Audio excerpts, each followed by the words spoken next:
नमस्ते dear viewers. आज के इस वीडियो में हम लोग बायोट्स लॉ ऑफ ऑप्टिकल रोटेशन को डिस्कस करेंगे।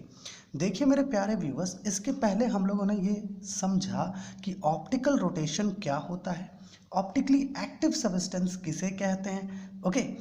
और साथ ही साथ हम लोगों ने ऑप्टिकली एक्टिव सब्सटेंस के टाइप्स पर भी पिछली वीडियो में चर्चा की थी, ओके।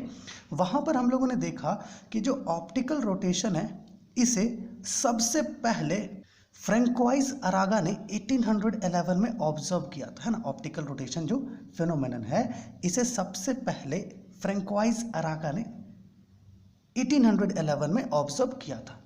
लेकिन मेरे प्यारे व्यूवर्स, उसके 4 साल के बाद लगभग 1815 में बायोट ने ऑप्टिकल रोटेशन को थोड़ी डिटेल्स में स्टडी किया और इन्होंने क्या किया, 4 पोस्टुलेट्स दिए, ओके।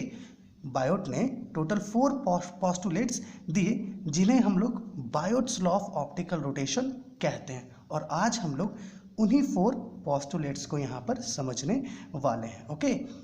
तो हमारा जो सबसे पहला पोस्टुलेट्स है, देखिए वो बिल्कुल आपके सामने, that is the amount of optical rotation produced by an optically active substance is directly proportional to the thickness of crystal or path length traversed in the solution, okay. यहाँ पर समझिए, जनरली कहने का अर्थ ये है कि जो ऑप्टिकल रोटेशन हो रहा है किसी भी एक पोलराइज्ड लाइट का, ओके, जो ऑप्टिकल रोटेशन हो रहा है, ठीक है, उसका जो अमाउंट है वो डायरेक्टली प्रोपोर्शनल है, ओके। क्या है? डायरेक्टली प्रोपोर्शनल है किस पर? क्रिस्टल जो हम लोग प्रयोग कर रहे हैं, जैसे कि optically active crystal, quartz crystal, okay. अगर सॉल्यूशन की बात करें तो शुगर सॉल्यूशन, ओके। तो डिपेंड क्या कर रहा है कि जो क्रिस्टल हम लोग ले रहे हैं उसका थिकनेस कैसा है।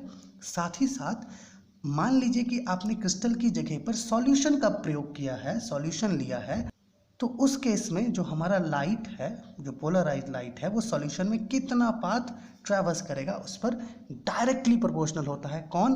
अमाउंट ऑफ ऑप्टिकल रोटेशन, अर्थात जो प्लेन ऑफ पोलराइजेशन है वो कितने एंगल से रोटेट किया, वो एंगल डायरेक्टली प्रोपोर्शनल होगा क्रिस्टल के थिकनेस पर और साथ ही साथ पाथ लेंथ एल पर, okay. This is the first law given by the Biot, okay.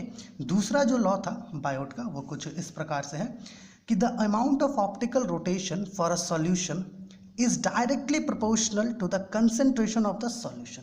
थोड़ा समझने का प्रयास कीजिए। यहाँ पर बायोट ने ये कहा कि जो अमाउंट ऑफ ऑप्टिकल रोटेशन है, अर्थात जो प्लेन ऑफ पोलराइजेशन है किसी भी पोलराइज्ड लाइट का, है ना, जो किसी एक अमाउंट, मान लीजिए थीटा एंगल से या थीटा अमाउंट से रोटेट कर जा रहा है, वो डायरेक्टली प्रोपोर्शनल होगा किस पर? सॉल्यूशन के कंसेंट्रेशन पर। कहने का अर्थ है कि अगर हम लोग ऑप्टिकली एक्टिव सब्सटेंस के जगह पर अगर कोई सॉल्यूशन का प्रयोग करें, ओके, तो उस केस में जो अमाउंट ऑफ ऑप्टिकल रोटेशन है ये डायरेक्टली प्रोपोर्शनल होगा किस पर? Concentration of the solution, solution के कंसेंट्रेशन पर डायरेक्टली प्रोपोर्शनल होगा। जैसे कि शुगर सॉल्यूशन, ओके। अब जैसे कि मान लीजिए आपने थोड़ा पानी लिया, उसमें शुगर मिला दिया, ओके, तो डिपेंड करेगा कि उस शुगर सॉल्यूशन में शुगर का कितना कंसेंट्रेशन है। शुगर क्या है? ऑप्टिकली एक्टिव सब्सटेंस है, तो डिपेंड करेगा कि शुगर का, है ना, सॉल्यूशन में जो शुगर सॉल्यूशन है उसमें शुगर का कितना कंसेंट्रेशन है उस पर डिपेंड करता है, okay. So the amount of optical rotation for a solution is directly proportional to the concentration of the solution, that is theta directly proportional to C. C यहाँ पर कंसेंट्रेशन को रिप्रेजेंट कर रहा है, ओके। तो मेरे प्यारे व्यूअर्स, बायोट ने जो तीसरा अपना पोस्टुलेट दिया, जो तीसरा लॉ था बायोट का, वो कुछ इस प्रकार का था। The angle of rotation theta is inversely proportional to the square of the wavelength of light used, okay. कहने का अर्थ ये है मेरे प्यारे व्यूअर्स कि हम लोग जो लाइट का प्रयोग करेंगे, है ना, जो भी हम लोग लाइट ले रहे हैं, वो लाइट का, उस लाइट का किस प्रकार का वेवलेंथ है ना, किस प्रकार का वेवलेंथ है, उस वेवलेंथ के स्क्वायर पर, किस पर? उस वेवलेंथ के, उस लाइट के वेवलेंथ के स्क्वायर पर इनवर्सली प्रोपोर्शनल होगा कौन? एंगल ऑफ रोटेशन, अर्थात amount of optical rotation, okay.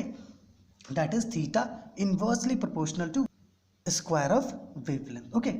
और जो चौथा लॉ है वो हमें ये कहता है कि जनरली जो ऑप्टिकली एक्टिव सब्सटेंस है, ओके, उसका किस प्रकार का नेचर है, उसका किस प्रकार का टेम्परेचर है, उस पर भी डिपेंड करता है अमाउंट ऑफ ऑप्टिकल रोटेशन, अर्थात जो हमारा एंगल ऑफ रोटेशन है ना। हम लोगों ने कुछ इस प्रकार से लिखा है कि the angle of rotation theta also depends on the temperature and nature of optically active substance. Okay, तो ये 4 लॉज हैं। किन के लॉज हैं? बायोट के लॉ हैं फॉर ऑप्टिकल रोटेशन। ओके, जो हमें पढ़ना है, बहुत छोटा सा ये टॉपिक है।